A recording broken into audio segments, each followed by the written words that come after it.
Conquiste o sonho de se tornar um servidor público com Marlos Campos Concursos, empresa especializada em cursos preparatórios para concursos públicos municipais e estaduais. Comprovamos nossa eficiência ao aprovar inúmeros alunos em primeiro lugar. No curso preparatório, você terá acesso a uma mentoria individualizada e apoio da nossa equipe de professores que vai te auxiliar em cada etapa do processo de preparação para a prova. Nossa metodologia de ensino é focada em garantir o seu sucesso. Não perca tempo. Visite nosso site em www.professormarlos.com.br e comece agora mesmo a trilhar o caminho para a aprovação. Marlos Campos Concursos, o seu futuro começa aqui. Conquiste o sonho de se tornar um servidor público com Marlos Campos Concursos, empresa especializada em cursos preparatórios para concursos públicos municipais e estaduais. Comprovamos nossa eficiência ao aprovar inúmeros alunos em primeiro lugar. No curso preparatório, você terá acesso a uma mentoria individualizada e apoio da nossa equipe de professores que vai te auxiliar em cada etapa do processo de preparação para a prova. Nossa metodologia de ensino é focada em garantir o seu sucesso. Não perca tempo. Visite nosso site em www.professormarlos.com.br e comece agora mesmo a trilhar o caminho para a aprovação. Marlos Campos Concursos, o seu futuro começa aqui. Olá pessoal, tudo bem? Sou o professor Heron Paulo Fávero e eu vou trabalhar algumas questões de atualidades, alguns fatos importantes, que marcaram principalmente o cenário político e geopolítico aí em âmbito mundial nesse ano. Eu selecionei alguns acontecimentos para a gente ir trabalhando nessa aula, que comumente acaba aparecendo em concursos públicos aí pelo Brasil afora. Então, um dos primeiros assuntos que foi muito falado foi a questão das eleições nos Estados Unidos. Por que eu coloquei aqui a eleição do Brasil e dos Estados Unidos? Porque existem algumas diferenças, o que nós falamos que o país com a maior democracia do mundo, o país liberal, os Estados Unidos, o sistema eleitoral deles ainda usa um modelo um pouco mais arcaico. Quando se olha as eleições, é um processo longo, é um processo mais demorado, tá? Existe um colégio eleitoral, tá? Que é a partir dele que ocorrem os votos, mas existem os chamados delegados. Depois a gente vai entender como que difere isso. Para nós, o voto ele é direto. Tá? É uma obrigação, enquanto nos Estados Unidos o voto ele é facultativo. Então, além de você ter uma campanha em prol do seu partido, da sua pessoa, você também tem que fazer uma campanha ao mesmo tempo para levar as pessoas para as urnas. Urnas, inclusive, no Brasil, urnas eletrônicas, o processo de apuração mais rápido do mundo, enquanto que nos Estados Unidos tem alguns estados urnas eletrônicas, mas outros ainda utilizam do papel. Então o processo da votação é mais lento, tanto que nós vamos ver todo o caminho das eleições esse ano e ela ainda não está totalmente finalizada. Tá? Os candidatos eles precisam disputar uma prévia dentro do partido, há uma disputa interna entre políticos interessados ao cargo, enquanto que no Brasil não, o partido escolhe, ele vai delegar quem que será o candidato. E nós temos um sistema nos dois multipartidário. No Brasil são 29 partidos políticos de vários tamanhos, grandes e pequenos. Nos Estados Unidos também há vários partidos, porém dois que se destacam, que são os democratas e os republicanos. E acaba por aí, Os outros partidos são minúsculos no pleito eleitoral. Outra diferença, que quando nós comparamos o sistema eleitoral dos dois, o Brasil tem a eleição para cargo de presidente, governadores, deputados e senadores, todos em um mesmo momento. Já nos Estados Unidos, cada estado tem o seu período eleitoral. Nós tivemos eleições para presidente. Alguns estados, alguns senadores, alguns deputados também foram eleitos. Então, não é todos no mesmo período. Aqui nós temos como que funciona o sistema eleitoral de maneira bem simplificada nos Estados Unidos. Primeiro ocorre as chamadas primárias, ou caucases, que é o voto interno dentro do partido político. Os membros dos democratas e dos republicanos escolhem os seus representantes. Então, há uma disputa interna. Tá? Normalmente, quem tem o presidente, ele se candidata. E outra questão curiosa, nos Estados Unidos você pode ter 2 mandatos. Tem reeleição, sim, mas depois de 2 vezes que você foi eleito, você não pode ter um 3º mandato. Mesmo que seja com intervalo, como nós tivemos no Brasil. Né? O Lula foi 2 vezes e agora ele é presidente de novo. O Barack Obama foi 2 vezes e encerrou por aí a sua carreira política. Ele não pode ser. O Trump, que venceu as eleições, foi, agora elegeu de novo. Depois desse 2º mandato dele, acabou. Então, existem as eleições internas, primárias. Então, os partidos políticos fazem a sua convenção para delegar o nome do candidato. E aí, normalmente, o candidato ele escolhe quem vai ser o seu vice-presidente. É alguém que tem uma popularidade dentro do partido, né, que seja conhecido. Normalmente estão entre os 2 principais nomes que disputaram as primárias. Aí tem as eleições gerais, o voto do povo. Tá? Porém, o voto do povo não garante que vai ser eleito o presidente, porque essas eleições gerais elas escolhem o colégio eleitoral. Então, aqui é onde estão os chamados delegados. E ter o voto ou ter o número de delegados suficientes para atingir a Casa Branca se tornar presidente. Como assim? São 538 delegados. Cada estado tem alguns, dependendo do coeficiente populacional. Então, os estados mais populosos têm mais delegados. Quando ocorre a eleição, dentro de um estado, a Califórnia, dá um exemplo aleatório. Na Califórnia venceu no voto, na eleição geral, voto popular, venceu o candidato democrata. Então, todos os delegados da Califórnia contabilizam como o voto para o candidato democrata. Aqui seria o colégio eleitoral. Então, quem atingir 270 delegados antes, atingiu a maioria, porque são 538 delegados. Tem alguns estados que os votos são divididos, mas depois eu explico um pouquinho também como que é essa organização desses estados. Eles são divididos em distritos.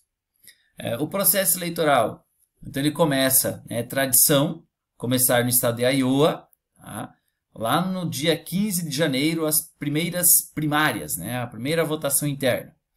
5 de março é a super terça, como eles chamam, que é onde vários estados realizam as suas primárias para escolher o seu representante, então. 19 de março, as primárias ocorrem na Flórida. Quando você tem essas primárias aqui, você já começa a ter uma prévia de como vai ser as eleições. Porque a Flórida é um dos estados mais importantes aí pelo número de delegados que possui. 30 de abril, uma das últimas primárias em Nova York. E então, o fim das primárias que vai decidir quem tem os seus candidatos à Casa Branca. Quem são? No primeiro momento, era o Donald Trump e o Biden, que é o atual presidente, Joe Biden, mas ele renuncia à candidatura e a Kamala Harris, então, é a candidata que vai concorrer, o que concorreu contra o Trump.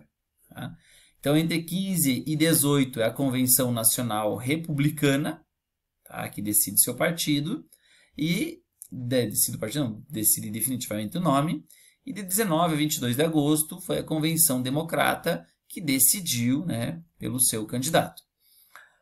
O elefante e o burrinho, que são os símbolos dos 2 partidos, eles estão ali, mas eles são um animal símbolo. Eles mostram a parte positiva, a força, a coragem, o burro por ser destemido. Isso é o que eles simbolizam, as qualidades do partido. 5 de novembro, então, iniciaram as eleições presidenciais. Aqui é onde a maioria dos estados faz já a contagem dos seus votos. E só o ano que vem, dia 6 de janeiro, então vai ter a certificação, onde vai ter realmente O Donald Trump venceu, então é certificado, feita a nomeação, e 20 de janeiro ele assume a posse, né, já que foi ele o vencedor na Casa Branca. Aqui tem os estados, tá? E o número de delegados que cada estado possui. Aí você olha, né, alguns estados são muito importantes, como o caso da Califórnia, que tem 55 delegados, o Texas, que tem 38, a Flórida, que tem 29. Então, são estados importantíssimos pelo número de delegados. Claro que existem outras coisas. Por exemplo, tradicionalmente, a Califórnia tem sempre uma direção de voto. Tá? O Texas também. Então, você tem os republicanos, que se conhecem, são o partido que prevê aí uma questão de bons costumes, um partido, vamos chamar de mais conservador, né? Preserva ideias conservadoras, prefere redução de impostos, opõe-se ao casamento homoafetivo, ao aborto. Quem é esse cara? Quem é republicano? É o Trump. Tá? Então, o Trump é conhecido e tem grande influência nesses estados. Os republicanos vencem sempre onde está de vermelho. Aqui foi o resultado das eleições, né? Mas é tradicionalmente vencido nos locais vermelhos os republicanos. Então, a Câmara nunca vai fazer, nem se preocupa em fazer campanha no Texas, porque ela sabe que vai ser derrotada. Tá? Na Califórnia, também. Ela não vai se preocupar em fazer campanha, porque ela vai ser derrotada. Ela vai vencer, quer dizer, ela não se preocupa aqui. Tá? Porque aqui é um local de vitória sempre democrata. Tá? 2 estados são diferentes, Nebraska e Maine. Por quê? Porque eles são divididos por distritos. Desculpem que eu passei sem querer. Eles são divididos por distritos. Então, nesses estados, os votos são divididos. A Nebraska, por exemplo, tem 5 delegados. Tá? São 3 distritos. Então, cada presidente recebe o voto ou o delegado do distrito que venceu. E 2 delegados vão para quem tiver o maior número de votos. O distrito de Maine, mesma coisa. Ou distrito não, o estado de Maine. Então, você vai ter 3 distritos, um delegado para cada distrito, e o vencedor ganha mais um voto. Então, nós temos aqui estados que são, eu não vou dizer imparciais, mas que todo ano levam algumas disputas, né? Nevada, Arizona, a própria Flórida, tradicionalmente é republicana, mas já teve vitória democrata. O Colorado, tradicionalmente é democrata, mas já teve vitória republicana. O Oregon também, Minnesota. Então, são estados que em algum momento já mudaram de lado. Tá? Então, já é tradicionalmente de tal partido político, mas de vez em quando ele acaba tendo uma votação inesperada. Então, entre as ideologias desses 2 grandes partidos, né, a gente vê grandes diferenças relacionadas às questões sociais, enquanto os republicanos são contrários ao casamento homoafetivo, ao aborto. Você já vê nos democratas desclandestinização do aborto, união homoafetiva, direitos das minorias. No campo ambiental, você também vê grandes diferenças. Os democratas eles são mais defensores da sustentabilidade, enquanto os republicanos são mais defensores do interesse capitalista. Então, é uma queda de braço entre esses partidos que acaba levando eles a se tornarem os 2 grandes partidos políticos. Existem outros, como eu falei, mas são partidos de menor expressividade. Tá? O resultado das eleições, então nós tivemos aqui a projeção a partir dos votos da Kamala 226 e o Donald Trump 312. 270 é o número necessário, né, para ser eleito. Ele venceu na Flórida, ele venceu no Texas, né, a Flórida que é aquele estado que ora de um lado, ora do outro. O estado do Maine, tá? Nebraska, também teve um delegado republicano e os outros foram democratas. Aqui foi 1-1. Aí quem fez mais votos populares foi a democrata, logo ela levou os outros 2 delegados juntos. Tá? Nós já tivemos caso, por exemplo, quando o Trump venceu a Hillary. No voto da população, tá? a Hillary venceu. Porém, no número de delegados, o Trump venceu em locais estratégicos, aonde ele precisava vencer, tá? Aqueles estados indecisos, e ele precisava dos delegados para ser eleito. No caso da eleição de agora, o Trump venceu tanto em delegados quanto em voto popular. Tá? Então, isso demonstra algumas preocupações entre as questões migratórias. É uma questão aí que preocupa os imigrantes ilegais. As propostas do Trump de fechar a fronteira, de fazer deportação em massa. Ele vai conseguir fazer isso?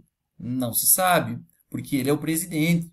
Mas existe um Congresso que vota as leis. O que se viu no mandato anterior dele, sim, foi um governo mais conservador, é um governo que fez alguns acordos com o México de deportação, que fiscalizou mais a fronteira, que dificultou a entrada de estrangeiros, que interviu internacionalmente mais. Então, isso aconteceu no governo do Trump passado. Ele vai conseguir repetir tudo isso? Aí é um ponto de interrogação que nós vamos saber a partir de 20 de janeiro. A partir do momento que ele tomar posse, aí nós vamos começar a ter uma noção de como vai ser o governo dele. Mas há uma troca, né? Há uma mudança. Ele tinha sido um dos poucos presidentes que não conseguiu se reeleger nos Estados Unidos, fica 4 anos fora e agora volta ao poder em 2025. Também temos outra questão que é a Venezuela. Então, a Venezuela também, né, teve eleições esse ano. Claro que tem todo um contexto na Venezuela que eu vou explicar ele de maneira mais simplificada para entender um pouco, né, o que acontece no país, por que a Venezuela está nessa situação. E, além de eleições, a Venezuela teve esse ano um atrito com a Guiana, uma disputa em uma região chamada de Esequibo, o Esequibo guianense. É uma disputa histórica já, de um contexto muito longo, mas o que está acontecendo no território venezuelano? Então, para contextualizar a história da Venezuela para chegar a essa crise que o país vive hoje. Então, a Venezuela, em 1998, ela elegeu um cara chamado Hugo Chávez. Para você ter uma noção, a Venezuela já foi a quarta maior renda per capita do mundo.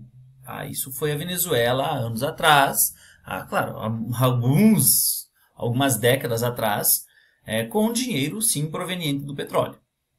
Em 98, ascende ao governo um cara chamado Hugo Chávez, como falei, e ele inicia uma série de reformas sociais. O que a Venezuela faz?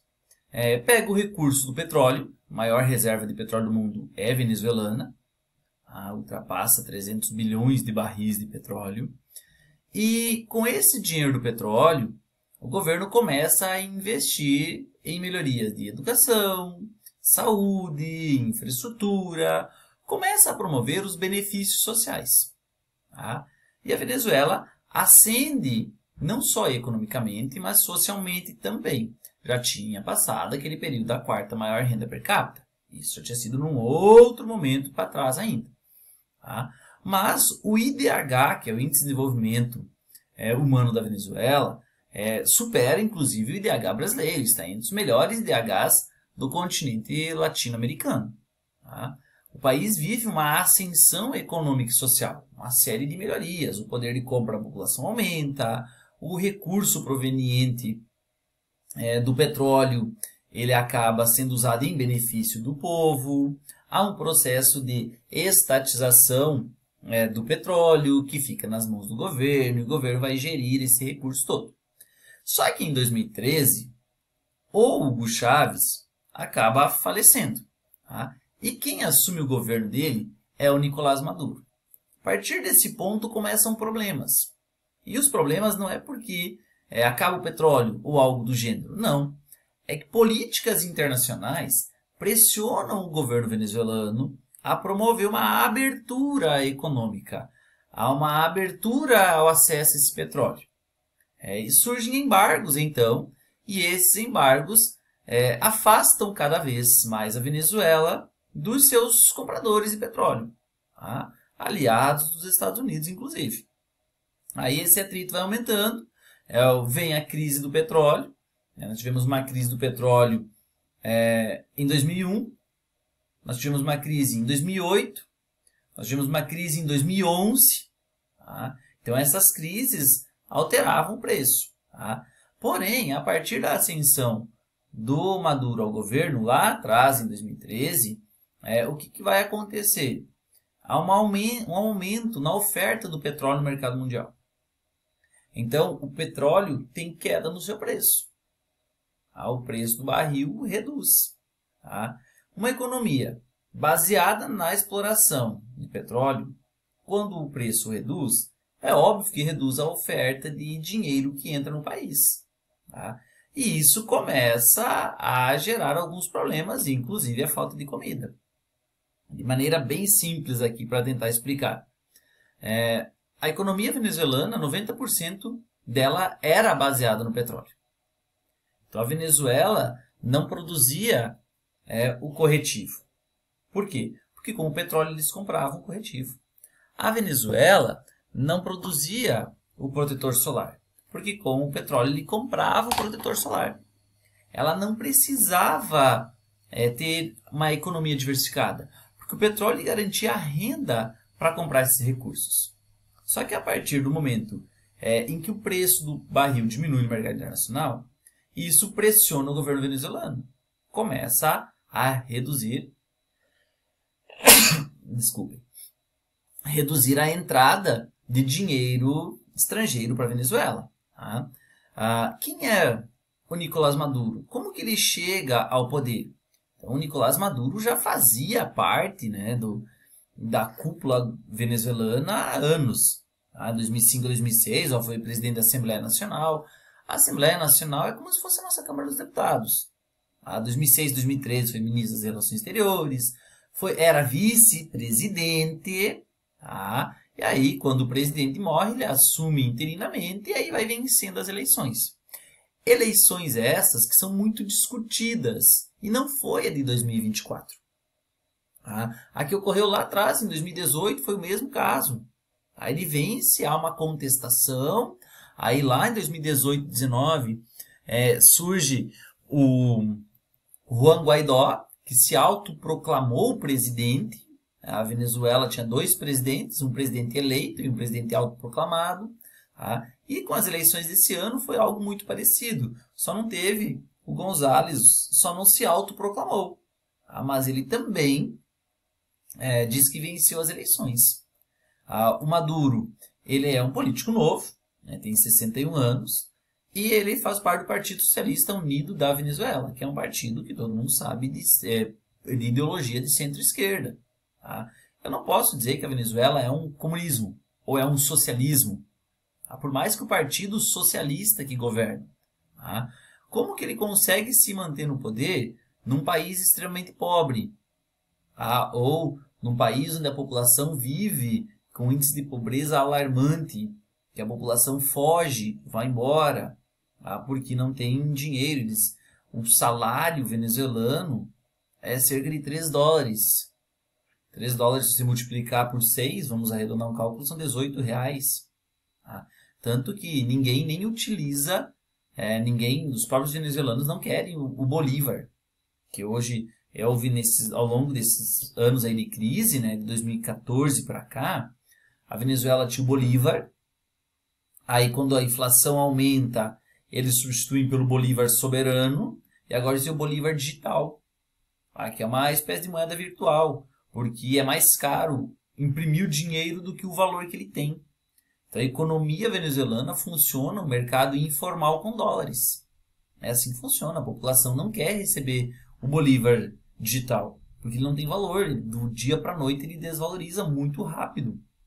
Tá? Então acaba sendo um outro problema. A inflação, imagina só, eles precisavam de 1 milhão de bolívares para ter 1 dólar.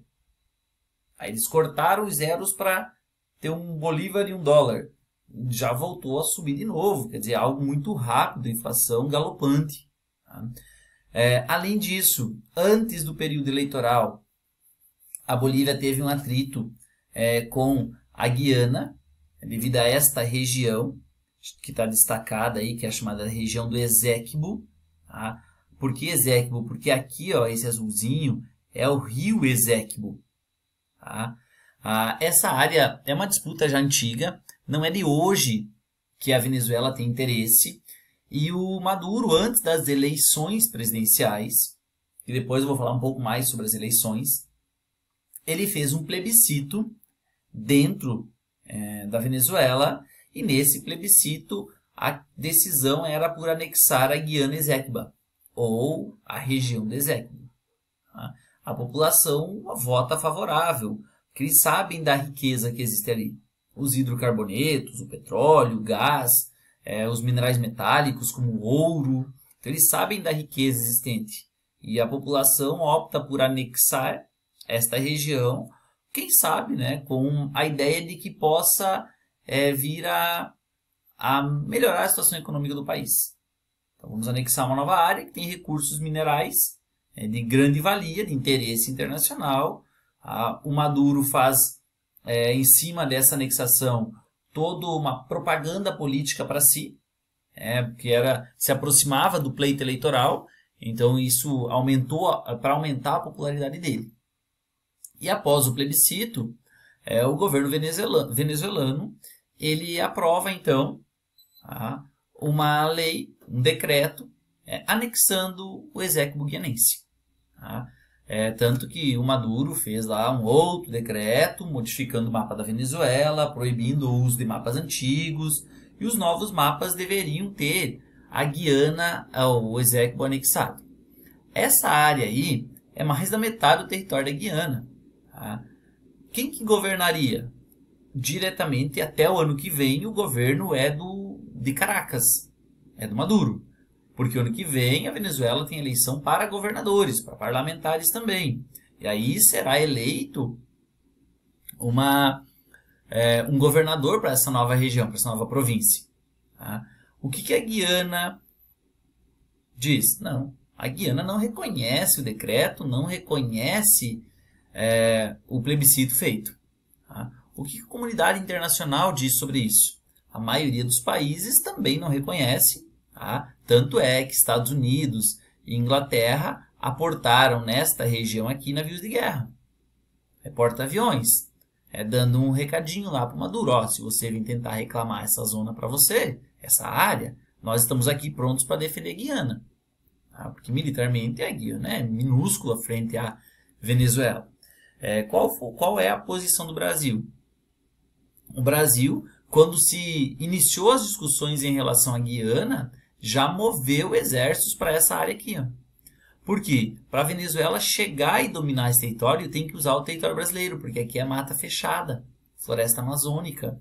Então a rota para chegar à área Eséquiba é entrando pelo Brasil. Então o Brasil foi lá proteger a sua fronteira e negociar para evitar um atrito.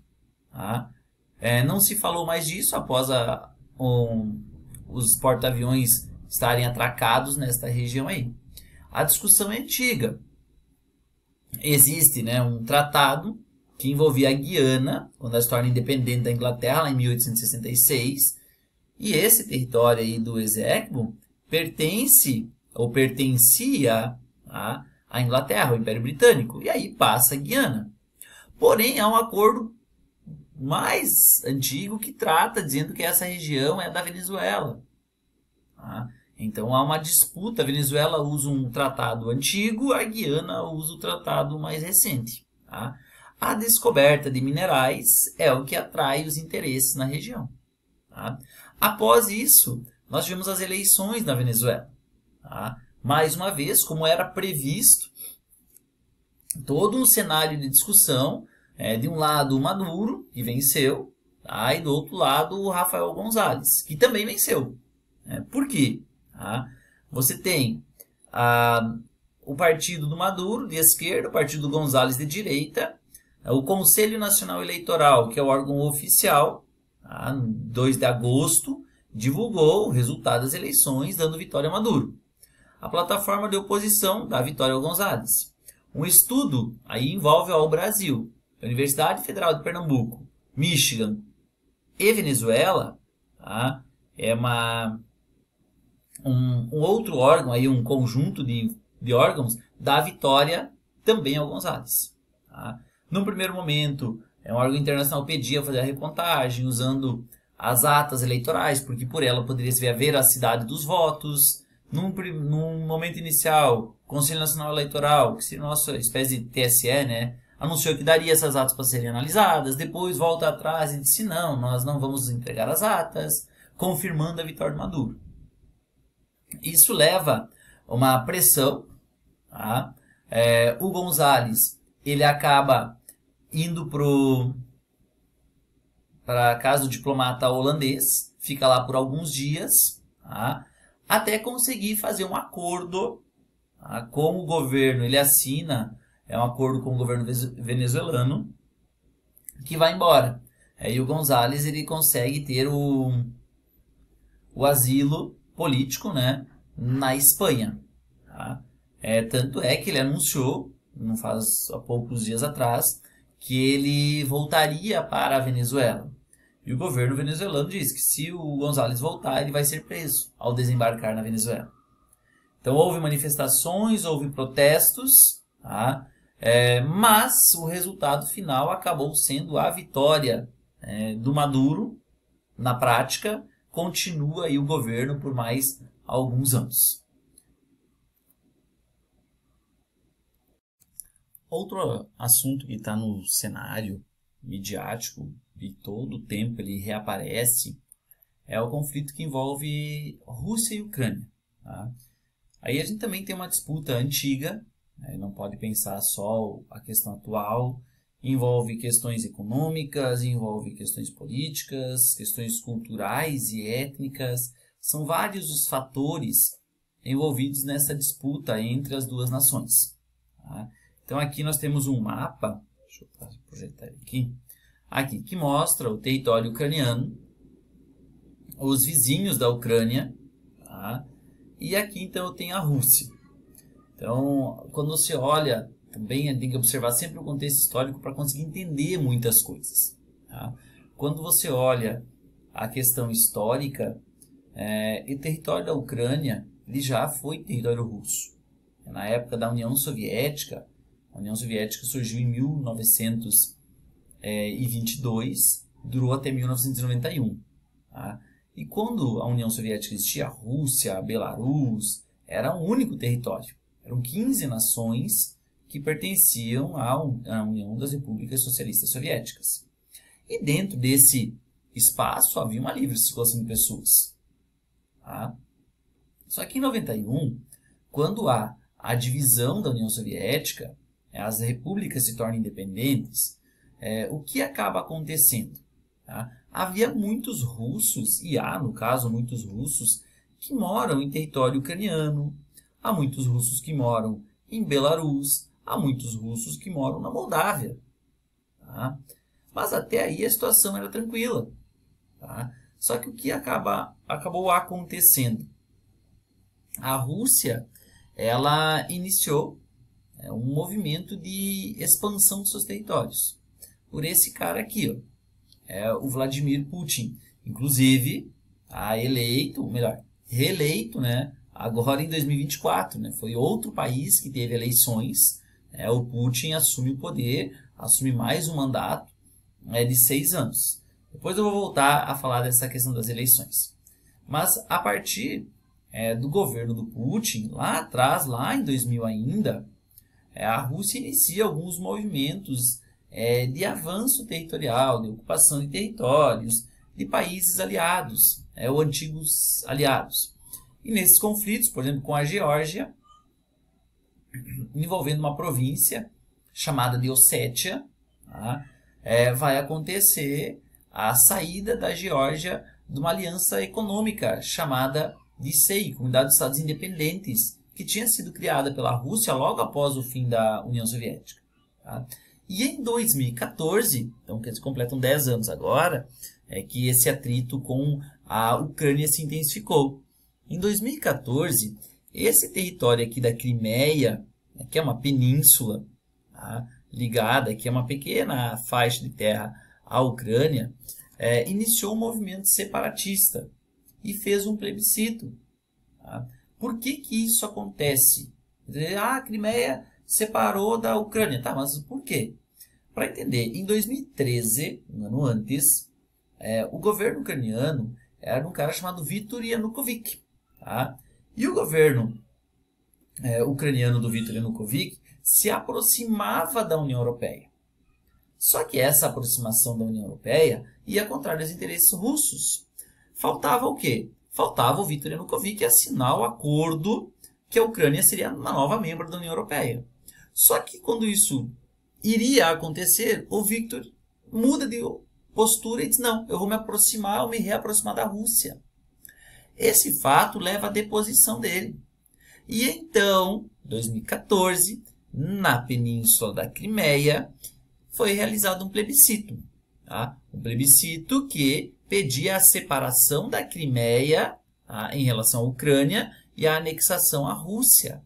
Tá? Só que a Crimeia era uma das províncias, um dos territórios ucranianos, só que com uma população predominantemente de russos.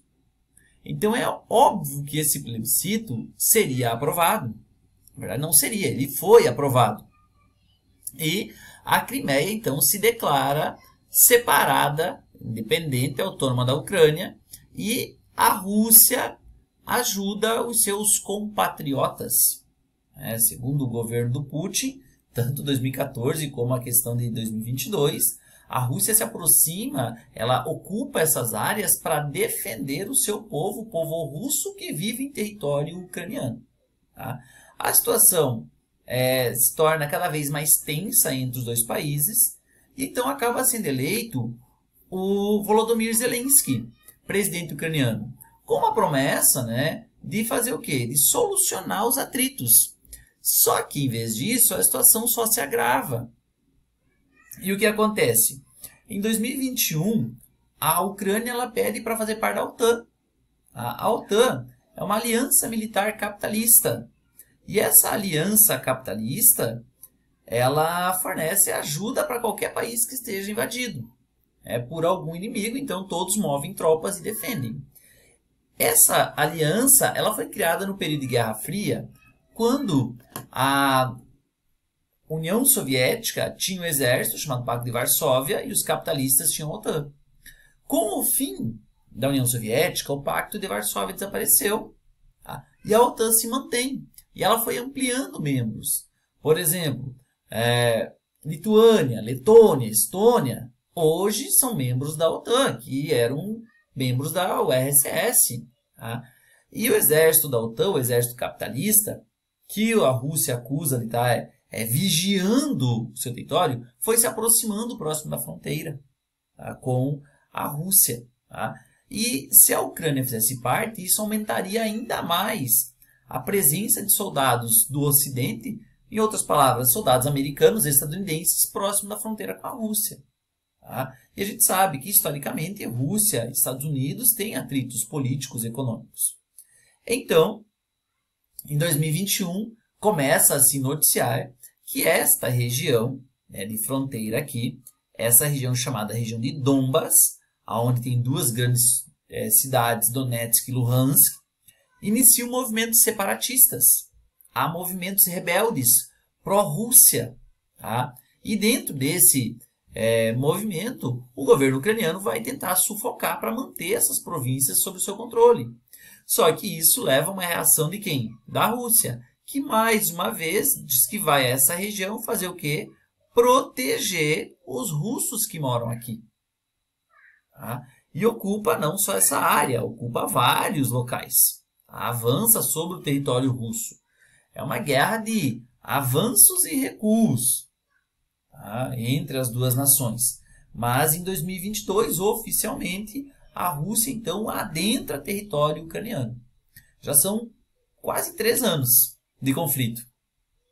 Vimos aí algumas ocupações russas, tivemos alguns revides ucranianos, alguns momentos muito tensos, quando os soldados russos chegaram a Chernobyl, tem toda a história lá envolvendo o vazamento de radiação, a explosão do reator 4. Vimos os russos construírem aqui no Estreito de Kerch uma ponte ligando a Crimeia para acessar essa região ao sul da Ucrânia. Vimos drones, inclusive vídeos, né, de drones ucranianos destruindo essa ponte no Estreito de Kerch. Tá? Temos navios russos atracados no Mar Negro. Tá? Há poucos dias atrás, houve uma invasão ucraniana nessa região de Kursk, que ficou conhecida na Segunda Guerra Mundial, quando teve uma batalha de tanques entre aliados e nazistas nessa região. Tá? Então, a guerra é um vai e vem de disputas. Tá? O que está em jogo? A Ucrânia já disse que não vai mais entrar na OTAN. Tá? Porém, a Rússia permanece com suas tropas lá. Aqui você tem o interesse econômico, controle sobre rotas de navegação no Mar Negro. Inclusive, essa região aqui já foi ocupada, né, pelos russos, foi recuperada pelos ucranianos, algumas áreas. Aqui tem oleodutos e gasodutos que passam por essa área. Aqui tem um dos melhores solos do mundo, que é o solo de Chernozem, que é interessante em produção agrícola. Então, são vários os fatores envolvidos nesse atrito que se arrasta até hoje. E, inclusive, a Moldávia esteve próximo de ter um movimento também pró-Rússia numa província chamada de Transnistria, que é uma província na Moldávia, só que é de maioria russa. Tá? Só que o governo moldavo foi rápido e acabou impedindo que se alastrasse esse movimento. Temos um resultado de destruição, de gastos absurdos com o conflito e uma fuga em massa da população ucraniana. Fuga dentro do seu território, mas também em direção à Polônia, à Romênia, à Hungria, à Alemanha e outros locais. Tá? Todas essas cidades com estrelinhas, inclusive Kiev, capital ucraniana, são cidades atacadas. As manchinhas em azul é onde os russos têm tropas. O grande aliado russo está aqui, ó, Belarus. Tá? A gente fala muito, o Putin está governando a Rússia desde 2099 já. Mas o presidente de Belarus, o Lukashenko, ele governa Belarus desde que acabou a União Soviética, 1991. Ele é dito como o último grande ditador, né, da União Soviética, da Europa, herdado esse controle político do período soviético. A Belarus é uma cidade que vive, entre aspas, nos anos 90 para início de 2000, cidade atrasada, com ainda resquícios do socialismo. Tá? E esse ano, mais uma vez, o Putin vence as eleições, com 87,28% dos votos. É reeleito. Tá? O segundo colocado é o do Partido Comunista, 4,31%. O terceiro, o Davankov, com 3,85%. E o Slutsky, com 3,2%. Aí você vai dizer assim, como que o Putin vence todas as eleições, mesmo sendo um ditador? Tá? Quando você olha o que era a União Soviética, à beira da falência, quem assume o governo da Rússia? Um cara chamado Boris Yeltsin. Só que o Boris Yeltsin não retira a Rússia da crise, afunda ainda mais. E aí o Putin, que era antigo membro da KGB, em 99 ele assume o governo pela primeira vez, o governo russo. E ele reergueu a economia da Rússia. Então, talvez para a nova geração da Rússia, ele sim é um ditador, que governa há mais de 24 anos. Reeleito para mais 6, então até 2030, porque o mandato presidencial é 6 anos, mas com um artigo da Constituição que prevê que ele pode prorrogar por mais 6 anos o governo dele. Então, até 2036, o Putin é o presidente russo, tá? Vencendo as eleições, com opositores. Claro que são eleições questionadas, porque muitos opositores nem conseguem concorrer às eleições na Rússia. Eles acabam ficando fora do pleito, fora do país. Na outra eleição, eleição passada, lá em 2018, quando teve eleições, o principal adversário do Putin não podia fazer campanha, porque se ele entrasse na Rússia, ele seria preso. Tá? Então, ele governa assim com mãos de ferro, governa, mas tem que entender, por um outro lado, que o Putin também foi uma espécie de salvador da economia russa no pós-União Soviética. Então isso faz com que ele seja visto por parte da população como um herói, vamos dizer assim, entre aspas, um herói. Tá? E consegue, se todo esse percentual, 87,28% dos votos, realmente é que votou nele, ou se existe sim algo por trás que, como é que vamos usar a palavra, que burle as eleições, não se sabe, porque não há provas. O Ocidente questiona a vitória dele, tá? Mas eleito por mais 6 anos. Tá? Então vamos ver aí ainda alguns atritos. Tivemos um encontro esse ano bem, não diria inesperado, mas o Putin foi à Coreia do Norte. Tá? Então, lá com o Kim Jong-un, o ditador coreano, norte-coreano.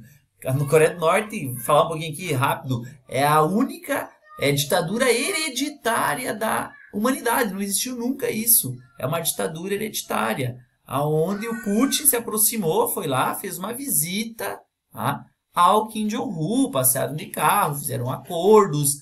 O que está por trás dessa relação, ninguém sabe exatamente. Tá? Sabe sim que a Coreia do Norte tem pretensões militares, que vive demonstrando o seu poderio. Mas qual é a relação atual com a Rússia, com essa visita do Putin, não se sabe exatamente a que ponto, né, que a relação dos dois é militar ou de interesse econômico ou político.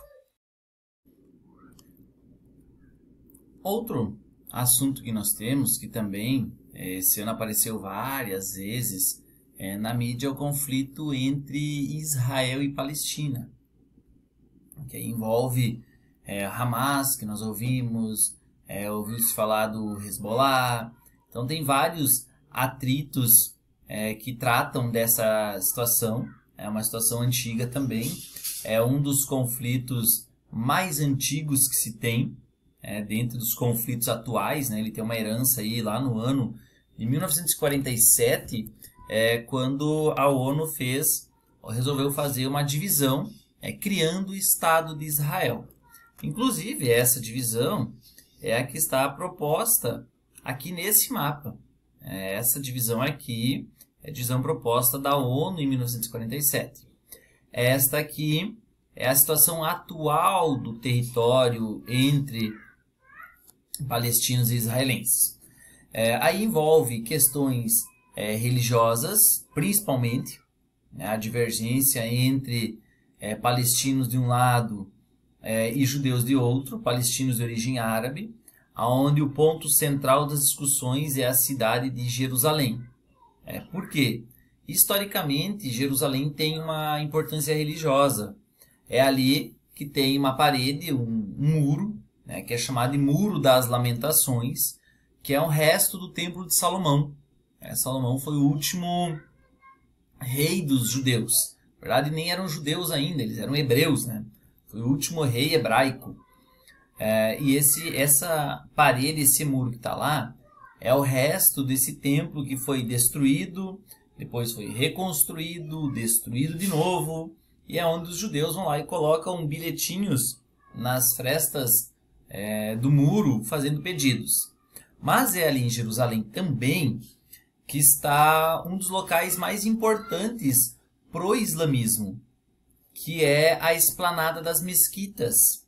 A Esplanada das Mesquitas é o local onde Maomé, o profeta muçulmano, teria arrebatado aos céus. E também tem importância para o cristianismo, porque é aí onde tem o Santo Sepulcro, é o local onde Jesus acabou sendo enterrado. Então é uma cidade importante, tão importante que lá em 47, quando a ONU propôs a divisão, a cidade de Jerusalém ficaria sob a administração internacional, para evitar os atritos. É um local sagrado para as 3 grandes religiões monoteístas do mundo. Tá?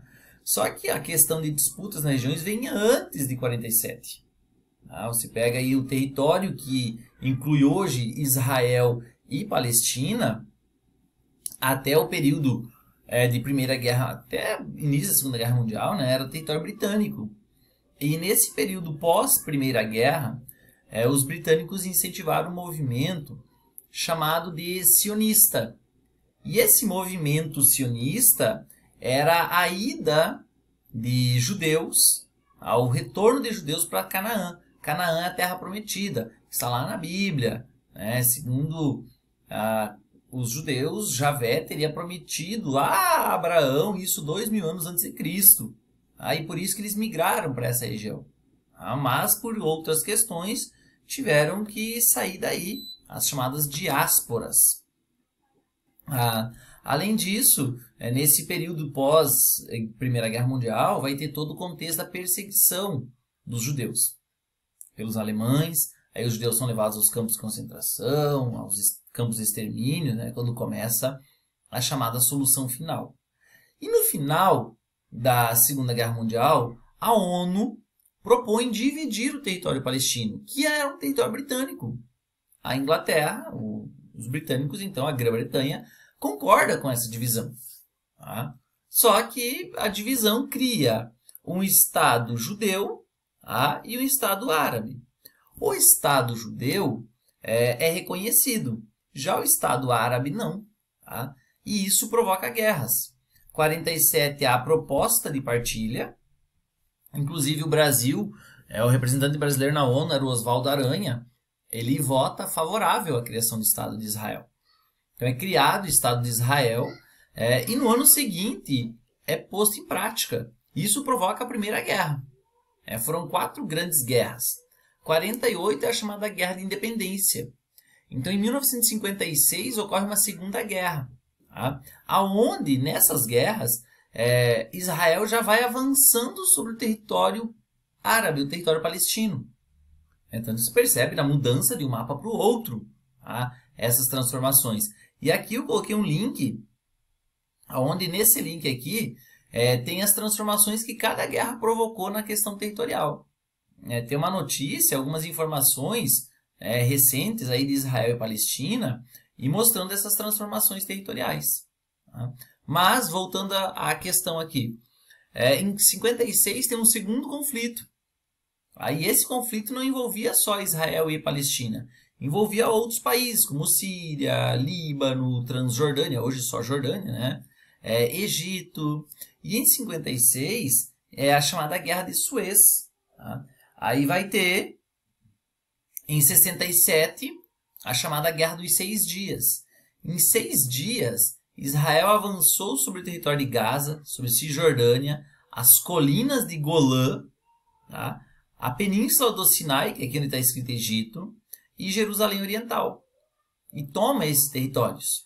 Tanto que é neste momento que surge nesta região aqui o Hezbollah, que é o Partido de Deus, ou Partido de Alá, que é um grupo político-militar do Líbano, que atua lutando nesta região na tentativa de reconquistar essas terras. O que tem de importante aí? Não tem petróleo. A questão aqui das colinas de Golã é água. Um dos pontos mais importantes aí é a questão hídrica. Aqui tem o Rio Jordão, os seus afluentes. E depois de 6 dias, Israel venceu mais uma vez. Israel venceu todas as guerras. Aí, em 73, tem mais uma guerra, que é a Guerra de Yom Kippur. É uma tentativa de recuperar os territórios. O Egito e a Síria, Líbano, os países árabes atacam de novo Israel. Tá? E é mais uma vez a vitória israelense. Então, buscou-se o caminho da paz pela primeira vez, em 79, o Acordo de Camp David, no qual o Egito, o primeiro país que reconhece, o primeiro país árabe, que reconhece a criação do Estado de Israel. Em troca, Israel devolve a Península do Sinai.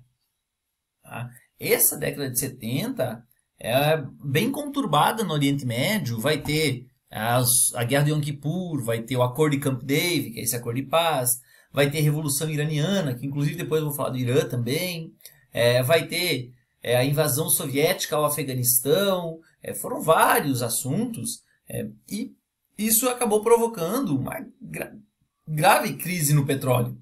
O preço do barril de petróleo bateu a casa dos $30 no final da década de 70.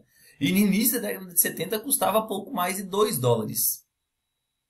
Em 82, um último conflito, chamado de Intifada, a Guerra de Pedras, e nos anos 90, mais uma tentativa de paz. A 93, Acordo de Oslo, foi o momento mais próximo da paz, em que o então presidente dos Estados Unidos, o Bill Clinton, ele conseguiu reunir o primeiro-ministro israelense, o Yitzhak Rabin, e o líder da OLP. A OLP era, naquele momento, o grupo político palestino que comandava, né, a Organização para a Libertação da Palestina, a Cisjordânia e Gaza. Só que hoje Gaza já está sob o controle do Hamas, que é um outro grupo político e é entendido por alguns como um grupo terrorista também. Tá? E nesse Acordo de Oslo de 93, chegou-se a um consenso, que em 95 ia ser ratificado o acordo. Só que um fanático judeu mata o seu primeiro-ministro. E aí, o Likud, um partido muito conservador, que é inclusive o partido do Benjamin Netanyahu, tá, assume o poder. Tá? E a partir dali as tensões só aumentam. Em 2000, o primeiro-ministro israelense vai até a Esplanada das Mesquitas. Isso é visto como uma ofensa pela população palestina, provocando aí mais um atrito, né, a segunda intifada. Em 2020 foi a última tentativa de paz, que ainda era o presidente dos Estados Unidos, o Donald Trump. Tá? Nesse contexto todo, ao longo desses anos, outros grupos políticos vão surgindo. E um deles é o Hamas, que nós vimos o Hamas atacar esta região onde tinha uma rave, né? Ataca território israelense.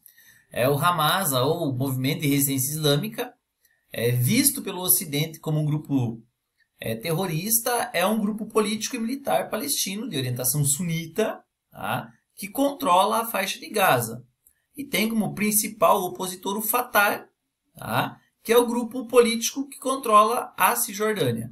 Por mais que aqui dentro também da Cisjordânia existam membros do Hamas. Tá? Esse grupo ficou conhecido após um ataque que promoveu ao território israelense. É um ataque por terra, por ar e por água, atacando a população civil. E aí há um revide de Israel. Israel revida esse ataque, tá? Do Hamas. É um conflito com vários bombardeios, né? Vários mísseis saíram de Gaza. E depois o inverso, né? Israel promove um ataque a Gaza. E teve toda a população tentando sair, notícias divergentes, notícias dizendo que o governo israelense impedia a saída da população de Gaza, provocando conflitos, intensificando o número de mortos. A ofensiva do Hamas trouxe mais de 100 mortos, 900 feridos, isso em Israel. E a resposta israelense em Gaza, num primeiro momento, porque esse atrito ele continuou, ele não acabou aí, ele se manteve, ou se mantém, no caso, 200 mortos em Gaza e 21 alvos de bombardeio. Gaza, o Hamas sempre acusa Israel de atingir a sua população civil. Hoje, esse número já ultrapassa a casa do milhar. Tá? Outro grupo que esse ano se falou muito dele é o Hezbollah. Tá? O que é o Hezbollah?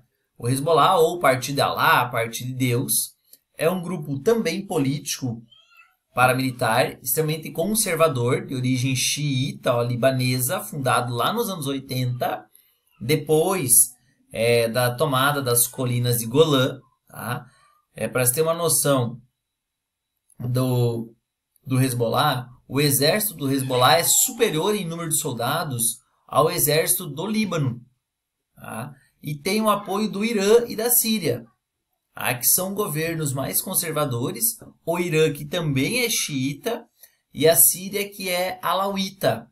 É um outro grupo político, religioso. Mas os alauítas eles têm uma descendência xiita também, eles são grupos mais conservadores. Tá?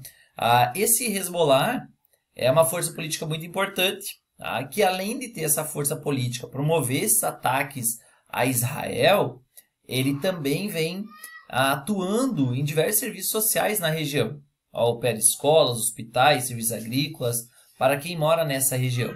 E constantemente entra em atrito. né, que são os conflitos mais recentes. Vários bombardeios de Israel, ataques israelenses no sul do Líbano, em locais que eles dizem ter membros do Hamas controlando. Do Hamas não, desculpa, do Hezbollah. E o mesmo acontece aqui com ataques do Hezbollah nas áreas ao norte de Israel. Então, o Hezbollah, claro, que tem toda uma atuação religiosa, mas que também tem o interesse em recuperar as colinas de Golã. Como eu falei, esse é um conflito histórico, não vai encerrar dentro de pouco tempo. É algo que se arrasta há muitas décadas. Aí só faz criar um sentimento cada vez mais conservador em relação à sua opinião do Hezbollah, do Hamas, de Israel. Israel que inclusive venceu todas as batalhas até agora, por quê? Porque tem o apoio do Ocidente, apoio dos Estados Unidos. Nós temos também no Oriente Médio a situação do Irã. O Irã, que é uma república xiita, envolvida em vários conflitos, né? Uma república islâmica. A gente veio falar dele há pouco tempo, com atritos lá com a questão do Estado de Israel, vimos a morte do presidente iraniano. Então, um pouquinho mais, né, sobre o Irã. É uma república que até pouco tempo não era tão falada e não era tão conhecida assim. O Irã, ela no ano de 1979 passa por uma revolução. Aí essa revolução há uma grande mudança no poder do Irã. O Irã até então era governado por um grupo pró-ocidente, a monarquia do Shah Reza Pahlavi. E em 79, um ano, como eu falei anteriormente, conturbado no Oriente Médio, o Irã passa por uma revolução e ascende ao governo esse senhor aí da imagem, o Ayatollah Khomeini, onde ele é um xiita, e dá início aí à chamada teocracia. Tel é Deus, cracia é governo, então é um governo de Deus, é um governo que está nas mãos de Deus. Essa revolução iraniana, os rumos da política do Irã mudam. O Irã começa a se fechar muito mais. O Irã havia reconhecido, tinha sido o segundo país árabe a reconhecer Israel, como território, Estado independente, e alguns meses atrás aí acabou atacando Israel também. Claro que a situação do ataque do Irã a Israel tem outras questões envolvidas no meio. Entre esses ataques está o apoio que o Irã dá ao Hezbollah, que também é o Partido de Deus, lá o grupo xiita que atua nesta região de fronteira. E houve um bombardeio de Israel na Síria. E nesse bombardeio na Síria, 5 militares israelenses foram mortos. Isso provoca um revide. O Irã dispara mísseis contra o território de Israel. E nesse revide aí do Irã a Israel, muitos críticos e analistas ficaram preocupados com uma situação. Porque esse ataque iraniano ele pode ser visto como não bem sucedido, porque nenhum míssil do Irã atingiu território estratégico de Israel. Poucos mísseis atingiram o solo israelense, porque Israel teve a ajuda da Arábia Saudita e da Jordânia, que inclusive são países árabes, para se defender desse ataque iraniano. E os poucos mísseis que caíram em solo caíram em áreas pouco habitadas, ou vazios, litoral, na praia. Ou então o Irã apenas quis demonstrar parte do seu poderio militar, e não realmente promover um ataque militar como tem um poder para isso. O Irã, todo mundo sabe que é um país que tem atritos com o Ocidente. O Irã chegou a fazer parte do acordo de não proliferação de armas nucleares. Ele chegou a assinar esse acordo e acabou saindo e voltou a enriquecer urânio. O Irã teve esse ano a morte do seu presidente, no mês de maio, o Ebrahim Raisi, presidente do Irã, morre com a queda de um helicóptero. Aí é um recorte, né, da notícia do G1. Segundo a imprensa oficial, a aeronave sofreu um acidente em razão de más condições climáticas no domingo. Raisi foi eleito em 2021 e tinha mandato até 2025. O primeiro vice-presidente deve assumir até as eleições que ocorreram, né, no mês de julho. Aí eles já têm um novo presidente. Só que a questão não era só a morte do presidente. Por trás dessa morte, esse acidente, no primeiro momento, foi visto não como um incidente, não como um acidente, e sim como algo proposital. O avião tinha saído de Teherã, a capital, e estava indo nessa direção quando nessa região próxima à fronteira de Armênia, Azerbaijão, ele cai nesse território, depois de 524 quilômetros aproximadamente de viagem. Houve até, não uma insinuação, mas chegou a se divulgar a possibilidade dessa aeronave ter sido abatida por mísseis israelenses. Mas não se confirmou e depois vieram as informações, né, reais que sim, foi um acidente aéreo devido às questões climáticas. Só que para o Irã isso se tornou um grande problema interno, porque o Ebrahim Raisi era o presidente, mas o Irã tem um chefe supremo que está acima do presidente. Então toda decisão do país, decisão política, além de ter a aprovação do presidente, passa por esse chefe supremo, que é o Ali Khamenei, Ali Khamenei, né? Que tem 85 anos e provavelmente seria sucedido pelo Ebrahim Raisi. E aí quem será o próximo sucessor? Começou essa discussão.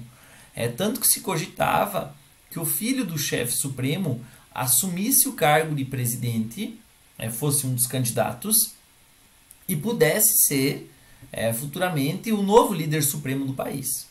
Só que isso vai contra os interesses do próprio Irã, né? Que lá na Revolução Iraniana retirou uma monarquia que vinha de maneira hereditária e se vangloria por isso, por ter uma teocracia onde não é nada hereditário. No mês de julho foi feita novas eleições, um novo presidente o Irã tem, que já era membro, né, do partido que domina o cenário político iraniano. Um dos países mais fechados, que tem algumas parcerias militares, principalmente com os russos, tem algumas compras de armas chinesas, turcas. Então é um dos países que possui armas nucleares, há muita possibilidade disso, e que não é membro do TNP, que é esse acordo de não proliferação de armas nucleares, o que gera sim uma tensão em âmbito mundial quando se trata de conflitos envolvendo o Irã.